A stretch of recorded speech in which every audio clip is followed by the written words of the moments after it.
Thank you so much for coming. And I'm not going to bore you to death, I hope. And I hope some of you are eating, because I could smell delicious smells coming up here. So when I decided to do New York in a Dozen Dishes, the whole idea was to characterize the city as it is right now, to give a little kind of thumbnail portrait based on 12 dishes. Actually, I cheated, and there's 13, one of which is the black and white cookie. Has anyone had a black and white cookie ever? Well, there's a weird story behind black and white cookies. So, and you can find it if you buy the book, or if you just go into the bookstore. And what's a bookstore? If you could go into the bookstore and then read the last chapter, you'll find out that it's related to Henry Hudson and his ship called the Half Moon. Anyway, so when I decided to pick out the dishes that I was going to have for the 12 dishes, the first thing I did was decided that it couldn't just all be dishes that were like really famous and everybody knew. I mean, I could write about pizza, I could write about fried chicken, I could write about hamburgers, and I did write about 2 of those. But I didn't want it to be all dishes that everybody knew about and had written like a zillion times about already. I didn't want to be just like a synopsis of what had gone before. So I picked out some dishes that were kind of not as well known, dishes that people seemed to be enjoying but were much harder to find. As a matter of fact, you might even call them fringe dishes. Anybody recognize this? You can get this in several New York restaurants that I know about. Ever see? Oh, guinea pig. Who said that? Was that you, Kelly? Okay, she probably already knew. And who knows what a guinea pig is besides the furry pet shop friend? Yes. It's a furry rodent, and with the rodent, you got it right. I mean, it's a close cousin of the thing that scampers away from the garbage cans when you go look out behind the restaurant. And as a matter of fact, when you see it, the thing that it's missing here is the fur. When you see it in the pet shop, it's gigantic. When you see it on a bed of, does anyone know what that is there that it's sitting on? It's corn. It's hominy corn. It's like what they make hominy grits out of. It's called moat in the South American parlance. And look at those cute little teeth. Isn't that cool? So anyway, I decided that I was going to write about cuy, which is what they call it, because cuy was beginning to appear in places like Sunset Park with Ecuadorian immigrants. Now, in Ecuador, and in the chapter about cuy, I eventually go to Ecuador to check out the underpinnings. In Ecuador, every housewife keeps cuy, and she keeps them in her garden. And the cuy is there mainly so that the dad can get like an aphrodisiac, which is why the head is the most important part. At any rate, oh, I just love these slides. At any rate, the women that live in the Altiplano in Ecuador, they keep these cuy, they keep them in the garden, and they add a little row of bricks around the garden. Does anyone know what the bricks are for? Well, it's to keep the cuy from escaping, because the cuy, they want to escape. They're just like condemned prisoners, but they can't climb over a single brick. They are like incredibly uncoordinated and incredibly unathletic, like me and a lot of people. If there was a wall of bricks, I'm not quite sure I could climb over it either. But and here's someone enjoying the cuy. I took a couple of friends with me, and ooh, this is nice. There's a clock now. You will pick out the person in the audience probably who's eating the cuy there and kind of like holding it up. So anyway, cuy are rodents, and they're not strictly legal here in the United States. So supposedly, I had to figure out whether the cuy were coming in suitcases with immigrants, or whether people were actually ranching the cuy somewhere up in Westchester, like sitting on little Shetland ponies and kind of like herding the cuy. Can you imagine? There must be a whole set of like songs and stuff that you sing while you're herding cuy. I'm not sure. You know, and why not just like get a rat and eat it? I mean, it's not really that different. So, and anyway, cuy is one of those fringe dishes which is popular among people from Brazil, from Peru, and for the longest time you couldn't find it. And now it's beginning to appear again. But, cuy is one of those dishes that doesn't travel well. Unless you're, standing at two miles up with the sun directly overhead and the wind from down below and feeling kind of sick from altitude sickness, the cuy is just not quite the same. So another thing that has been appearing, as you can see, that's for 2 cuy. So it's rather expensive. Well, yeah, the cuy, they're not, well, they could be rats, but they're not, and they're expensive. So this is another thing that discourages Ecuadorian immigrants from eating them in restaurants and why they're still kind of rare. But if you were to look for them these days, I would say go to Bushwick and walk along Wyckoff and kind of look in the windows of some of the Ecuadorian bodegas, and you'll see that you can get the cuys much more cheaply if you buy them frozen and cook them at home. And guess what? The fur is already gone. That's the hardest thing. What do they taste like? They taste kind of like a little bit like pig, and the skin is the best part. The skin is like incredibly thin and crunchy like a suckling pig. So hence perhaps guinea pig. Has anyone here been to Franklin Barbecue? Oh my God, you have? How long did you have to wait in line? Yeah, Franklin Barbecue is now the best barbecue in the United States, perhaps in the world. What city is it in? Austin, Texas, which is kind of like the center of great barbecue, but for decades they didn't really have much good barbecue in the city limits. But now all of these new barbecue revivalists like Aaron Franklin have started making it. I'm going to go through these slides quickly because they're just here for atmosphere. But this, any engineers here? There must be plenty of engineers here. This is a secret shot that I surreptitiously took of the super secret smoke room. This is the way Aaron Franklin smokes his ribs and his brisket. And he does it with, if you look in the front, that black square is the thing that has the firebox in front of it. And this is a 19th century German engineering miracle that was used at places like Kreitz Market, where they would, when I first saw it, it blew my mind, because they would have like a little fire in front and smoke blowing through the fire and through a series of underground sluices to these brick pits with hinged lids. So in other words, they found a way to have less smoke and less wood go through more smokers. And this is exactly the same thing that Aaron has ripped off in his own smoke room where he is. Does anyone recognize what he's used as the smokers? Something like septic tanks, but propane, giant propane tanks is the way that he did it, and it's really quite brilliant. And using just one fire at the end of every series of tanks, he has a capacity far in excess of the amount he would need just to generate food, generate food for the restaurant. This is a typical Franklin spread here. Some of his homemade sausage, some of his brisket, smoked turkey, pulled pork, and there was something else in there, and ribs up in the upper right-hand corner with the usual no-account sides.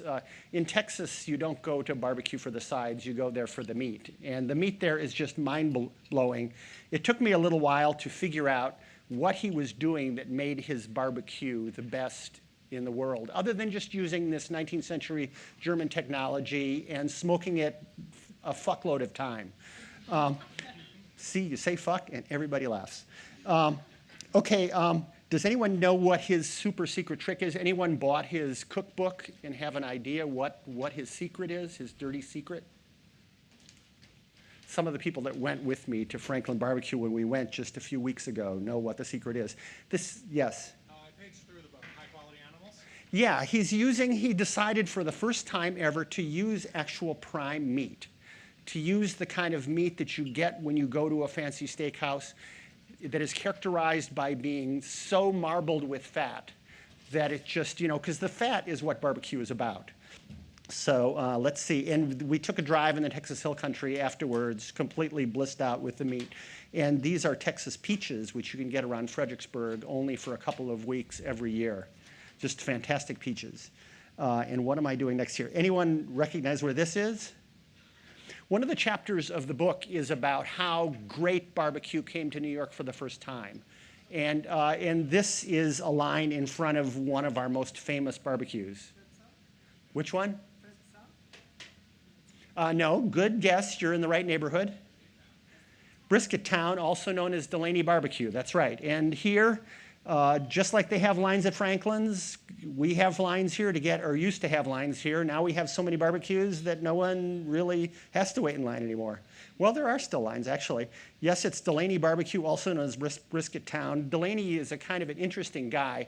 He can't really get the identity of his restaurant straight. I mean, he calls it something different all the time. So there's two of the names right there. Is it Brisket Town? Is it Delaney BBQ? And let me see, here is his brisket, which I kind of like over photoshopped it so you can't really see it that well. Here's the ribs. Does anyone here like barbecue? Yeah. Oh, okay. Good, good, good. I was worried that everyone was like a vegetarian. They were going like, oh, that is disgusting. That is worse than the guinea pig. Yes, these are the ribs of pigs. And this is one of the weirdest fetishes of barbecue. What is that stack of stuff in the back? White bread like from the supermarket. Like, who has ever eaten a piece of white bread from the supermarket in years? I mean, you know, to begin with, nobody eats bread at all, but that's one of the accoutrements, one of the fetishes of great barbecue is that you're always have to eat it with bread, or at least my daughter claims that that's my invention, but it's not true. Everyone who's over 50 eats barbecue by wrapping it in a piece of white bread and tucking a pickle and some jalapeno peppers in there.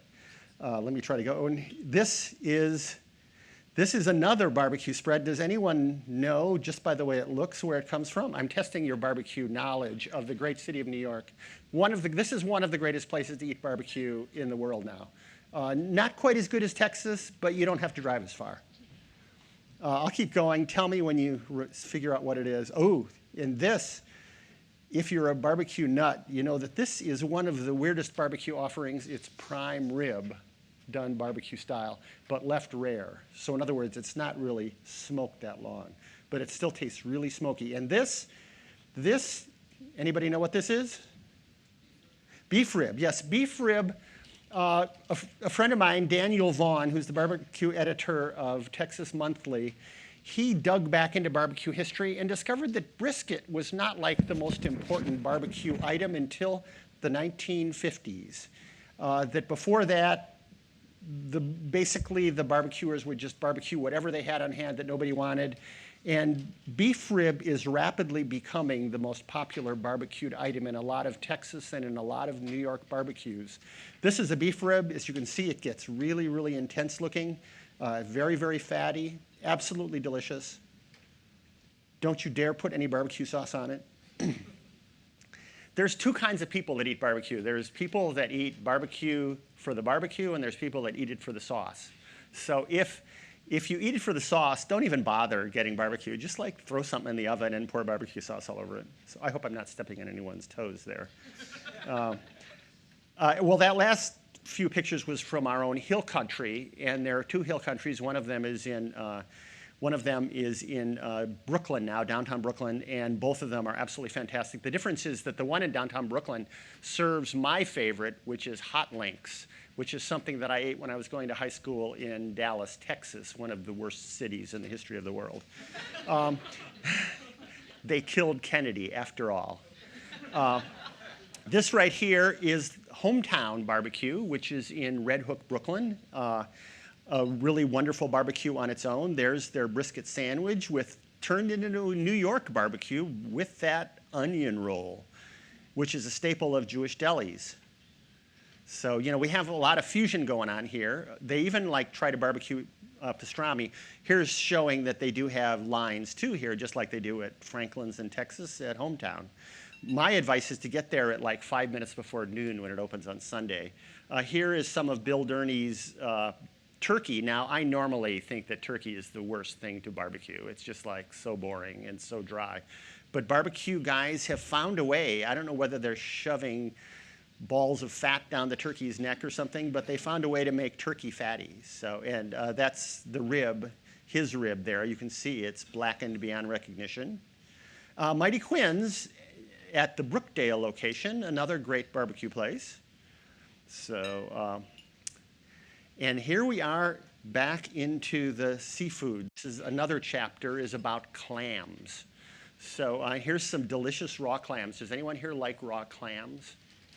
Yeah, raw clams are kind of an acquired taste because raw clams they're kind of like a little bit skanky and a little bit bitter, and they're rubbery, like chewing on rubber bands. And yet, it's something that is native to New York seafood since the first Canarsie Indians put up their shacks on legs by Jamaica Bay and started eating shellfish raw.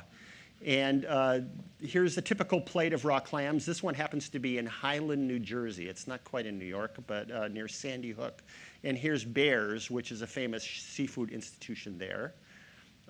This is clam chowder. What kind of clam chowder is this? The Manhattan clam chowder, which is bullshit. I mean, the Manhattan clam chowder never came from Manhattan. Manhattan, being the dominant island, demanded it be called Manhattan clam chowder, but it should be called Brooklyn clam chowder, because who do you think, looking at the sauce surrounding the clams and the potatoes, what group do you think came up with this? Italians, or as they said in Minnesota, Italians. Yes, the Swedes, yes, they came. No, it was the Italians. This is a very Italian, extremely Sicilian seafood soup, and it is just delicious. However, I myself prefer the white clam chowder. This is the decadent Bears on a kind of a nice, kind of like cloudy day. And this is some white clam chowder, which never photographs well for some reason. Oh my God, these people. I love the way the colors are translated here. Anyone recognize where this is?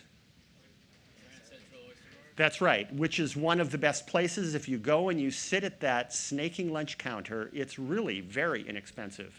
One of the things that I try to do is find the cheapest eats, and that's one of the cheapest places to get a bowl of clam chowder. It's still like just a few dollars. It's up in Grand Central Station, or Grand Central Terminal, as they now call it. By the way, the ceiling, another engineering point here, the ceiling is one of the most famous ceilings in the world. It was invented by, anyone know who invented it, that kind of ceiling? Gustavino, and this is one of the most famous of his creations. And how he got those tiles to stick up there, I don't know, but some of you probably do. And here is, you can see up there, the list of oysters that they have raw is just like astonishing. And the provenance of every oyster is well known. And if you ask, they'll tell you exactly where it came from and when it came from there and how fresh it is. And they're incredibly fresh. And here's a guy working some weird-ass contraption that kind of blows steam up through this soup. Does anyone know what the soup is called? It's not a bisque. It's not a bisque. It's the pan oyster roast, which is like completely ridiculous. I mean, why would you call it an oyster roast? They're not roasting it. They're boiling it, for God's sake. And here is the raw oyster service with the colors like strangely transformed. And this is if you ever miss the lobster pounds of Maine, the place to go is Nick's Lobster, which is way at the end of Flatbush Avenue, almost in Jamaica Bay. Anyone been there? Yes, it is absolutely astonishing. This is what it looks like, which doesn't really look like New York. Houses on stilts. We're looking at part of Marine Park there, which of course flooded completely during Hurricane Sandy. But this is one of only two places I know in the city that has houses on stilts, kind of very picturesque. And here you can pick your own lobster at Nick's, the same way you can do in Maine. And here's the happy outdoor space. If you take the Flatbush bus, like for about 5 hours, you'll end up here. And here is their delicious clam chowder turned a strange shade of green. But normally it's like kind of white and pasty, filled with clams. And of course here is the money shot of the lobster with a little bit of corn there, the kind of typical shore dinner. And here, stuffed clams, one of my favorite things. And once again, an Italian use of clams. We have a lot to thank the Sicilians for. Here's a bowl. Anybody know what this is? Gluey. This is Ecuadorian. I don't know why I put this slide in here. Gooey duck, great. Actually, it's gooey foot. This is cow foot soup from an Ecuadorian restaurant, but gooey duck was an excellent, excellent guess. And here is a woman selling tamales by the side of the street. I don't know why I put this in here, but it just shows New York is one of the greatest places to eat in the world. No, I'll say it, the greatest place to eat in the world, and you don't have to spend an arm and a leg. As a matter of fact, a stunt I'm going to be doing for Eater New York, the week after next, we're having Cheap Eats Week, and they're going to make all the employees eat all their meals out for less than $10 a day. So, and I can do it through women like this who are selling these humongous tamales for $1 a piece. You can have them filled with peppers or with mole and chicken or with pork and fiery hot green sauce. So I think that's it. So thank you so much for listening to my rant. I think Michael is going to come up here and ask some questions. Oh, there you are. Maybe for people who don't know, you could explain the devil mask. Can anyone tell me why I'm wearing this mask? I lost a bet, yes. Well, actually, I found over the years that wearing the mask makes me much more persuasive. You might not listen to some mousy critic, but you're going to listen to the devil. You know, I mean, so anyway, I'm wearing it because I'm an anonymous critic. And since this is being videotaped, I don't want anyone who's a chef or works in a restaurant to be able to look at the video and see what I look like and then put a picture of me up in the, as if they even would. But I believe in anonymity because to me, the critic should always be on the side of the consumer. In other words, most critics spend their time kissing chef ass and getting free food and stuff. But my whole idea is since I'm funded by the great Vox empire, I can afford to eat whatever I want, and I can afford to do it anonymously and then report back to my readers exactly what the experience would be like for them, not just for me. Anyway, I'm going to sit down. One thing I was curious about, so it's so much easier now to find people like the arepa lady or interesting food just through message boards from Chowhound, and there's so much now. Before the internet, how did you find some of this really cool, unusual stuff? It was actually more fun before. Now it's just work. I mean, you have to comb the Chowhound and Yelp and stuff like that. And it used to be that I had all these different ways to do it. The most effective way is just to pick a spot on the subway map where you've never been before. Mm-hmm. Wait a few hours to get really, really hungry so you'll eat anything. And then jump on the subway and go to that stop and just start walking in concentric circles. And typically, you'll find 4 or 5 or 6 different restaurants. And there's all sorts of ways to evaluate them. I mean, you really want to go in there and kind of the first thing you do is smell. If the restaurant smells bad, get the hell out of there as fast as possible. Then look at the faces of the people, if there are any people in there. And if there are people in there and you see them, are they eating and enjoying their food, or are they kind of just nibbling and kind of about to push the food away? Then look at the menu. See if there's something that you want to eat. See if there's something that you've never eaten before. See if there's something that's interesting or confuses you. One of the great things about this age is you can whip out your phone and you can Google up anything that you see on a menu and you can find out what it is. You know, it used to be that you would see things on menus that you would go, what the hell is that? Right. You know, and if you didn't speak the language of the people inside the restaurant, you would just have to order it and, meet your fate. But now, you can look up and say, oh my God, that's guinea pig, or oh man, I really want to try that. So other ways that I would find things is that whenever you go into a bodega from another culture, you find these shopping newspapers where everything is written in Farsi or something. And then, but you'll find that the ads for restaurants, always the address is written in English.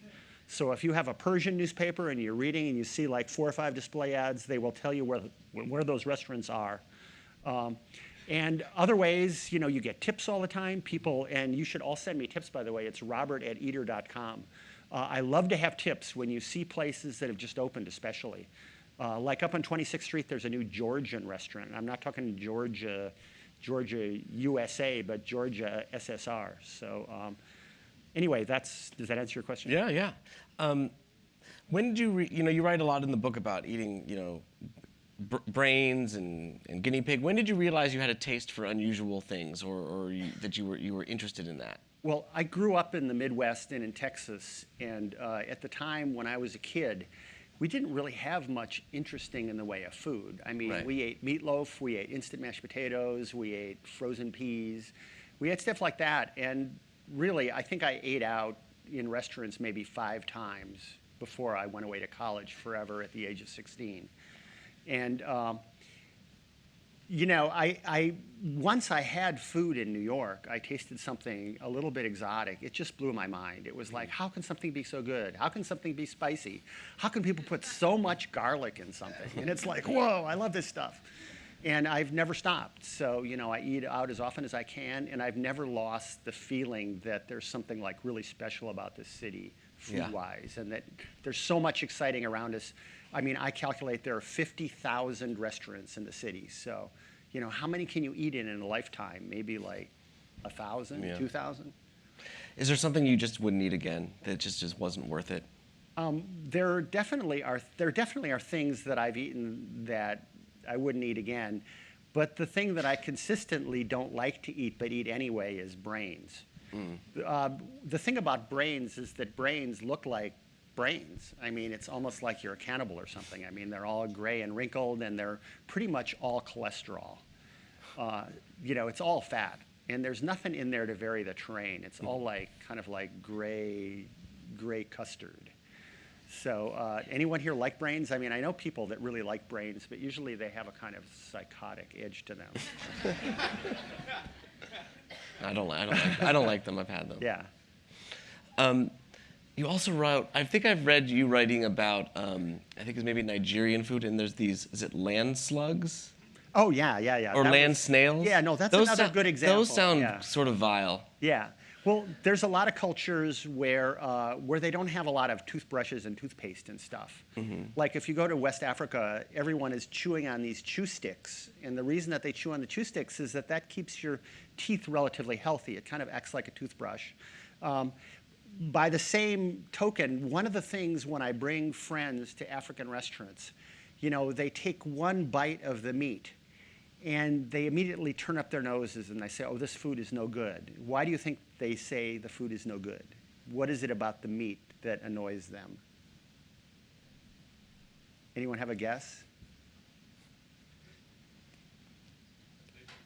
Pardon? Well, completely cooked is only part of it, but it is part of it. Not only is it completely cooked, but it's tough as hell. Africans love a good chew. You know, they want to chew their meat. They want something in their mouth. They eat our meat and they say, man, you guys are eating marshmallows. You know, we're sitting there, oh, I want a filet mignon that's really tender. You know, and I've started kind of taking the African view of things. I mean, I like tender meat, it's fine. But chewing is like one of life's greatest pleasures, let's face it. I mean, you can chew anytime you want if you have something to chew on. So Africans prefer when they make like, and another thing is that they don't, because they have so little of it back home, they don't prefer one sort of protein over another. They're not saying, oh yeah, I want some squid and I want, you know. What they do when they make what they call a soup, which is a stew that they eat with a mash or with rice, they will throw in like beef and chicken and fish and shellfish. You know, they just load it down with protein, and the meat will invariably be extremely chewy. And to make it, this question is going on forever, but the whole thing about snails is that they like to chew. You cannot chew a snail enough. These snails are the size of dinner plates, and they live in trees. And there's a place in Brooklyn, in East Flatbush, that has these snails. And they are so rubbery that you need a serrated knife to cut them. And then when you chew them, you're going to end up spitting it out because you never chew it enough to actually get it down. So, you know, it's the African equivalent of a chew stick when you get one of these snails. It's like you could chew it forever. All right, so you have a great chapter on pizza, And I was wondering if you could talk a little bit about, because I've heard this rumor for years about the connection between the mafia and pizza cheese. Oh, yes. I would love to talk about that. Because it's like a rumor I've heard about, and then you sort of go into it a little bit. I wonder if you can explain a bit. It's one of the only pieces of actual reporting that investigative reporting that I've ever done. But if you walk by John's of Bleecker Street, which is one of the 4 oldest pizza parlors and one of the places where pizza was invented as we know it worldwide, not Italy, New York. What does it say on the awning? Does anyone know? No slices. It says no slices, and that's a weird thing to put on your awning because most pizza parlors serve slices. So the reason it says no slices, as far as I can tell, is because they didn't want the mafia to firebomb it. The fact of the matter is, in the 30s and 40s, Al Capone owned a series of dairy farms in Fond du Lac, Wisconsin, south of Fond du Lac, and these made this mozzarella cheese that you may associate with neighborhood pizza parlors. It's not really mozzarella as we know it. We've all become familiar with the kind of wonderful, squishy, homemade mozzarella. The mozzarella that's on neighborhood pizza parlors is kind of more like provolone or something. But anyway, this pizza cheese, which would keep a long time, was being manufactured in Fond du Lac, Wisconsin on dairy farms owned by the mob. And they went around to all the neighborhood pizza parlors and said, you better use this mozzarella or we're gonna blow you up. And so all of those neighborhood pizza parlors use the same kind of cheese. This is changing now, by the way. You can get what's known as a grandma slice where they use real mozzarella. But in general, for decades, local pizza parlors used this kind of horrible cheese. I mean, in the context of the pizza, it was okay, but not as good as mozzarella. And supposedly, the old-fashioned pizza parlors where the mobsters hung out themselves could use the real cheese as long as they promised not to serve slices, which was the characteristic of the local neighborhood pizza parlors. So that's the story. And I believe that those farms are still operating and still producing cheese that the mob sanctions. And I won't tell you what the name of the pizza cheese company is, but you will see, like especially in Brooklyn neighborhood pizza parlors, a little sign that says, we use this kind of cheese. And if you look up the name of that cheese, you will find that the corporate offices are 10 miles south of Fond du Lac, Wisconsin. But since this is being taped and I don't want to be killed, I'm not going to mention the name of but I'll tell you secretly afterwards if you come up and ask me. What do you think about the rise of the dollar slice joint, which is sort of new, past maybe 5-10 years? Yeah, I'm supposed to not like the dollar slices, but I really love them. I mean, it's pizza reduced to its most essential elements. The cheese is no worse than the mob cheese. Yeah. Maybe there's a little less of it, but so what? I mean, what I love is that New York is so adaptable. As the real estate prices go sky high and old restaurants that we love are forced to move out and shut down, the fact that you can still get a cheap meal in New York, that they found ways to do it, is just so wonderful. And the dollar slice is one of the things that keeps food cheap in New York. So, and I have my favorite. Go to Percy's on Bleecker Street. I mean, they have the best dollar slice. But even that, Two Guys or Two Brothers or whatever, is pretty damn good. Is there a neighborhood that you think is just really exciting right now in terms of interesting ethnic foods that seems to be booming, or is there a new immigrant group that's producing foods that you feel like feels fresh and new that you haven't had a lot of? Oh, for sure. I just wrote a piece in Eater, New York about the Venezuelans and their crazy sandwiches. How do Venezuelans make a sandwich? Anybody know? It's huge, right? Yeah, it's big, and they use fried plantains, so it's like having two plates on either side of your sandwich. So you have to crunch on it. And it's the reason being that they really didn't have flour in Venezuela for the longest time. I mean, they had plantains, they had things like that. They had both sweet plantains, and they make sandwiches out of those called yo-yos. And the that they make out of the hard plantains are actually a little harder to eat, but they're really great. The Mexicans who started coming here in the early 90s are just fantastic. I mean, we're getting a chance to eat real southern Mexican food, which is so different than what they have in California and in Texas. And I would say, what's the best neighborhood for if you wanted to go get a taco? Where would you go? There's several right answers here. Sunset Park? Sunset Park is good. I prefer Bushwick.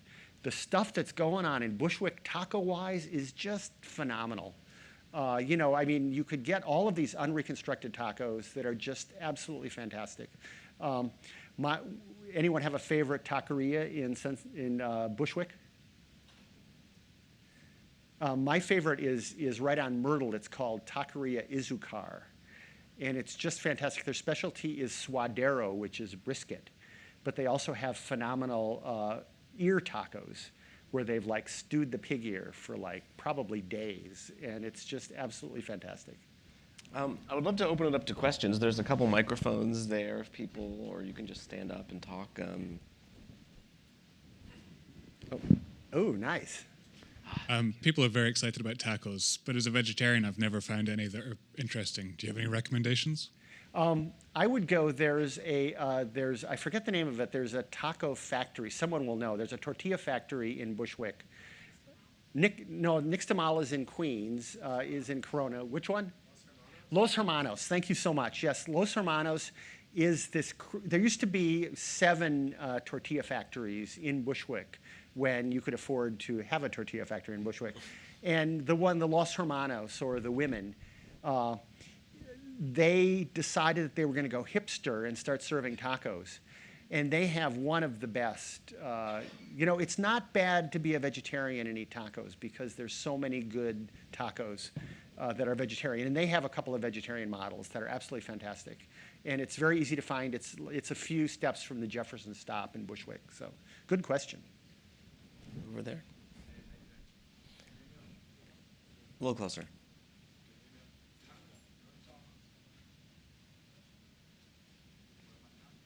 No, just speak up. Speak out loud. Oh, there we go. Great. This is a super annoying question for a food critic, but if you had to eat one meal every day for the rest of your life, what would it be? Oh, man, that is a good one. Because it changes every day.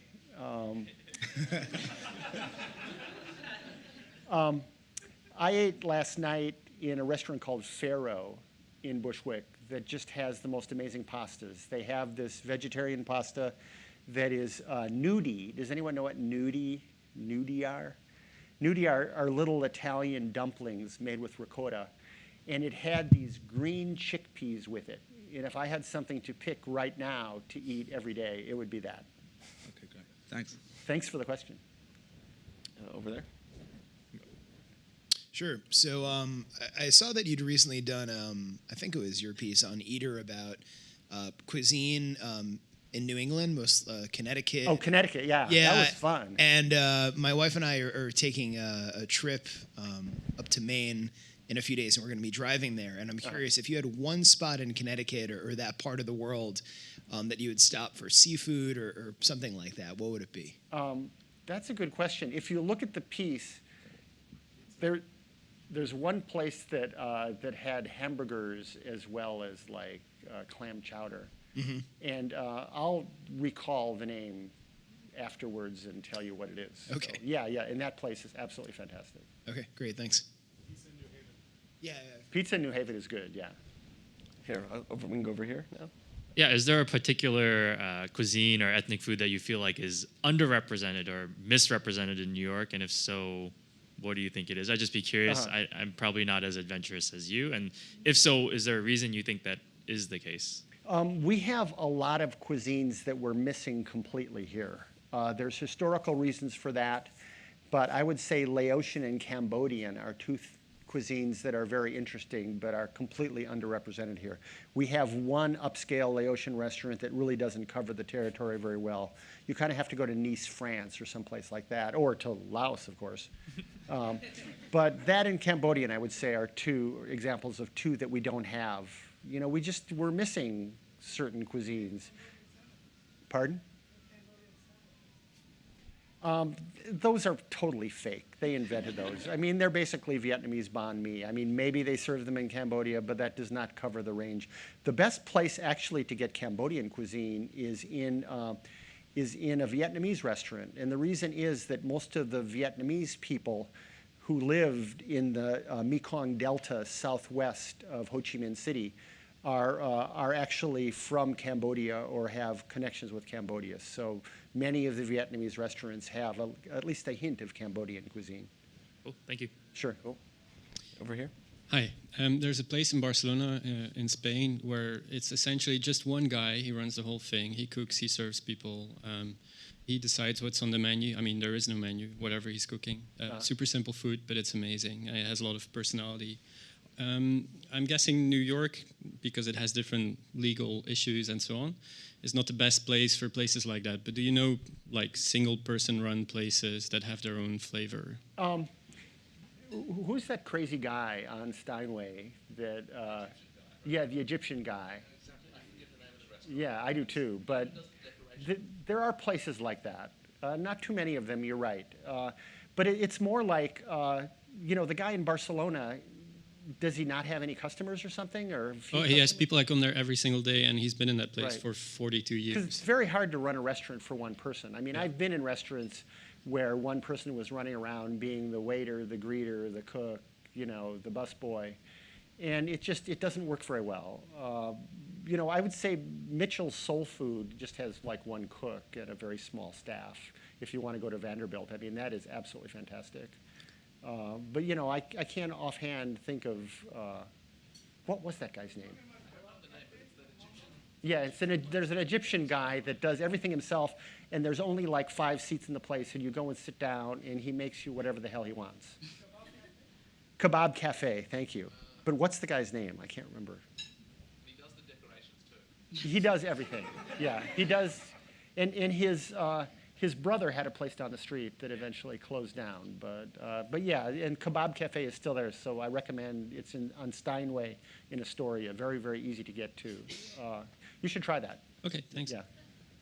Hi. Brunch seems such an essential part of the New York lifestyle. Do you have any favorite brunch cuisines or? Like, Oh God, I hate brunch. But but it's a good question. There's a thing that's in Eder, New York called Four for the Weekend. And I always list a brunch spot there where I've been. I secretly go to brunch sometimes. But there's a whole bunch of suggestions in there. If you look in Eder and then push the little magnifying glass and write brunch in there, and you'll get just a zillion decent recommendations. The reason I hate brunch is that brunch is like a license to commit alcoholism. I mean, it's like most people that are, and not you, but most people that are excited about brunch are excited for the mimosas and the alcohol that they get to drink after the other alcohol they drank the night before. So to me, and also brunch restaurants, they often serve a menu where they've like priced up the most boring kind of plebeian things. And so I hate, but thank you for giving me the chance to rant about brunch. You're welcome. Thank you. Hi, my question is twofold. The first one is, how did you become a food critic? Like, what brought you into this field? And secondly, do you have advice for like aspiring amateur foodies? Because the scene is so saturated now, it's like hard to be differentiated. So Great, I love this question. For the first half about how I did it, it was like a complete accident. This is hard for anybody to believe. We live in a bubble called the age of foodism. And in the age of foodism, everyone is obsessed with food, and they just like, every meal is like important. They don't go to movies, they don't go to plays anymore, they don't go to dance performances. They plan, they plot where they're going to go. What is the next place? It could be like either a fancy place that's been hyped up, or it could be a secret place that friends have told them about. Anyway, when I started doing this in the 80s, nobody wanted to be a food critic. I mean, it was like, why would you do that? Are you crazy? You just like eat what you want to eat, and like who even cares? So when the Village Voice came to me and said, do you want to be the food critic? I said, I guess so. I was working as a secretary in a real estate company. So I said, yeah, that sounds better than being a secretary. So, so I said yes, and then I started doing it, and I had an avidity for it. I'd been like a washed out graduate student, so the idea of doing research was part of my makeup. So in being a food critic at that time involved mainly doing research and being like a social director who could trick people into coming to restaurants with you. This sounds almost unbelievable now, but now that everyone is like a food writer.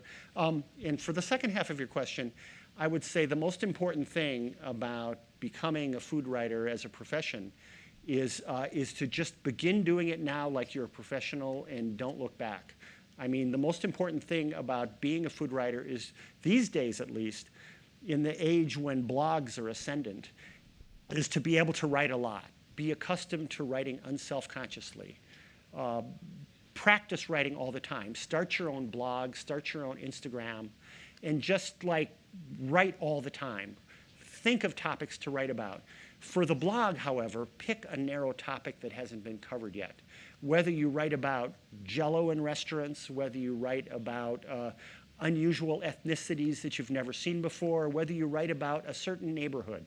Pick a neighborhood, East Flatbush, Ocean Hill. Pick a neighborhood that's not being covered and just write obsessively about it. If you pick Ocean Hill, it would be really good because you can go out there and the food is still really cheap, so you're not going to have to spend a lot of money to write about it. But pick some delimited thing and just write obsessively about it, and start sending URLs around to editors. I mean, anyone will hire you to write for free, But the trick is to get paid for it. And don't quit your day job, especially your day job here, until you start publishing and cash starts flowing in. Thanks for the question. It's over there. I know I could look this up on a search engine or something, but is your brother the food critic at the Washington Post? He's related to you? This is Tom Sietsema. I call him my evil twin. My mother, who's obsessed with, I almost said genetics, but it's genealogy. She is obsessed with genealogy, and she determined that Tom Sietsema is my fifth cousin, which means I'm probably more closely related to you. I was gonna ask if you could. This may be less relevant now, but if the sort of big differences between food trends in D.C. versus here. I mean, D.C. also is, when you include Northern Virginia, pretty multi-ethnic as well, but I'm sure there's some fairly sizable gaps between there are trends here giant differences. To me, D.C. is not quite as livable a city. And I hate driving by those government buildings all the time. It kind of like scares me. But the food there is absolutely fantastic. Yeah. I mean, it's amazing. They have things that we don't have here. They have us completely beaten when it comes to African food. And one of the reasons is that they have all of these embassies there, where they have a staff that wants to eat the kind of specialties from their home countries. So nearly every nationality in West Africa, at least, is represented by a restaurant. We have a lot of restaurants here, but they tend to come from certain countries. Not all of them, but, I love going down to D.C. and eating. It's just, and I love Ben's Chili Bowl. I mean, who wouldn't? Yeah. I wish we had it here. Thank you. Thank you. I'm from the suburbs in the Midwest, and it was a big deal when we got our first sushi restaurant, like in 2005. What kind of restaurant? A sushi restaurant. Oh, right. And how far were you from the ocean? Oh, I'm from Illinois, so I mean we were close to Lake Michigan, but yeah. Could you talk a little about what you think it takes for sort of foods that start off sort of more specialized to go mainstream, and sort of like what kind of foods you think now are up and coming? That's a great question. And it used to be that you would be kind of afraid to eat sushi if you were more than 50 miles from the shore. But Japanese food is something that has become tremendously popularized. It probably started with the Japanese miracle, which was pretty much in the 70s and 80s, whereby Japan finally shrugged off their inferiority economically and became a powerhouse. I mean, they've since dropped from that position. But the fact that there were Japanese business people running all over the country and representing companies meant that they wanted to have food from home. And at that time, around Grand Central Station, we had restaurants that served fugu, for God's sake, and eels, and okonomiyaki, and things that specialized in very particular forms of Japanese food. A lot of them have since gone away, but what it takes is having a knowledgeable population there that can cook the food. I presume that you're talking about Chicago, or? Yeah, I'm from near Chicago. Yeah. There were Japanese people in Chicago that started making the food, presumably. And then other people learned how to make it as well. But, the necessary condition was to have immigrants from that country that were there. And that is usually the case with ethnic food. Like, I remember when Mexican food hit Milwaukee, it was just like unbelievable. Like, this unreconstructed Mexican food from a certain state in Mexico was suddenly available along National Avenue in Milwaukee. And that's happened all over the country. There's been a revolution whereby immigrants going inland, maybe they lived originally in New York or Los Angeles, and then they started moving inland. Particularly true of African food, like Nigerian food appeared in Chicago maybe 20 years ago, and it was just mind-boggling. It was, and there have to be immigrants to bring the food, or a mass media that transmits the ideas of the food. And now, of course, we have the how is it that salsa took over from ketchup as the national condiment? That's a story in itself, but it required Mexicans to be here and to bring their salsa to us, and great chains like Taco Bell to start promoting that condiment. Mm-hmm. So. Thank you. Sure. So my question's about burgers. So the obsession with burgers in terms of crazier ingredients and sort of gourmet, bespoke burgers at lots of restaurants in this city and across the country seems to be unending. Wanted to get your take on that trend and thoughts on sort of how we got here, where it's going.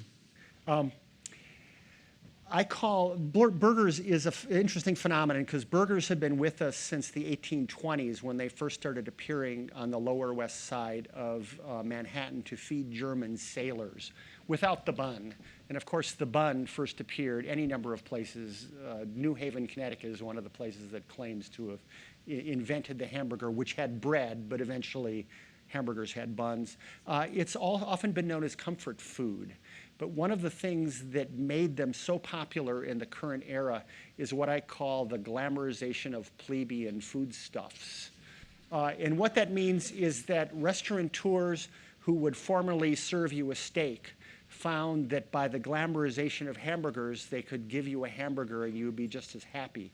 At one time, a hamburger was something that you nibbled, at lunch or ate at your desk or whatever. And now suddenly, the attention we pay hamburgers means that instead of charging $5 a piece for them, they can charge $20. This is not a bad thing, but that same thing has happened with pizza, whereby giant cheap pizzas shrunk down to little Neapolitan pizzas that were suddenly $18. It's one of the ways that cash-strapped restaurateurs who occupy this ridiculously expensive real estate, how they're able to make ends meet by fooling us into thinking that we should pay a lot more for things we were accustomed to. So you think it's economics driven? It's economics driven, but there's no doubt that this has made everyone increase their hamburger game. And hamburgers are 1,000 times better than they were 10 years ago even. I love hamburgers and I eat them all the time, but what has happened to them is just mind-boggling. I mean, they're not the same thing anymore. Thanks. Sure. Hi. I was just curious to see what your thoughts are on dessert, and then any good, cheap, exotic, or different dessert spots that you know of. I was recently in Chinatown and ate at this Hong Kong dessert place where they specialized in sweet soups. And it was down kind of at the start of East Broadway, like 1 East Broadway. And the name was In Dessert. That was one of the most interesting. They had this thing that had like 5 different kinds of jelly in it, and kind of crushed ice, and that was like really, really good. I don't really get to dessert too often because I eat so much food. I would be like much bigger than I am if I ate desserts. But I love desserts. There's a revolution going on in ice cream. If you like ice cream, You could go to any number of new ice cream places in Williamsburg. Big Gay ice cream is a kind of redefinition of soft serve, for example. Morgan Stern's, they've reinvented the restaurant mix-in. Do you like ice cream? Yeah. Yeah, ice cream is fantastic. And of course, Chinatown Ice Cream Factory was one of the first to kind of glamorize ice cream and offer exotic flavors like lychee and mango and things like that. So almond cookie ice cream, things like that. Okay, thank you. Sorry my answer wasn't better, but. Okay, cool. I think we have probably time for one more. Cool. I've had some great subs in Delaware and New Jersey. Do you have any recommendations for closer to home? Have you ever been to Fiore's House of Quality? They make their own mozzarella. They're in Hoboken. They're absolutely fantastic. I would go to Faiko's either in Brooklyn, in Dyker Heights, or on Bleecker Street. Has fantastic subs. You're the vegetarian though, right? Yep. So in that case, I would go, there's a new submarine sub spot that's, it's about a block and a half from Court Street and Atlantic to the east. I forget the name of it. Oh, it was the guy that owned Pete Zaz is now doing a lot of vegetarian. It's like Bomb something. Yeah, Boombox. Boomwich. Thank you. Together we will pull the names of these restaurants together. But yeah, when you have like 50,000 restaurants buzzing around in your head, it's like, all the names sound the same. Yeah, Boomwich has some interesting vegetarian subs. Thanks. Thanks for the question. Cool. Well, thanks everybody for coming. Thanks for the questions. I know there are books for sale, heavily discounted books for sale, and yeah, please give it up. Thank you so much.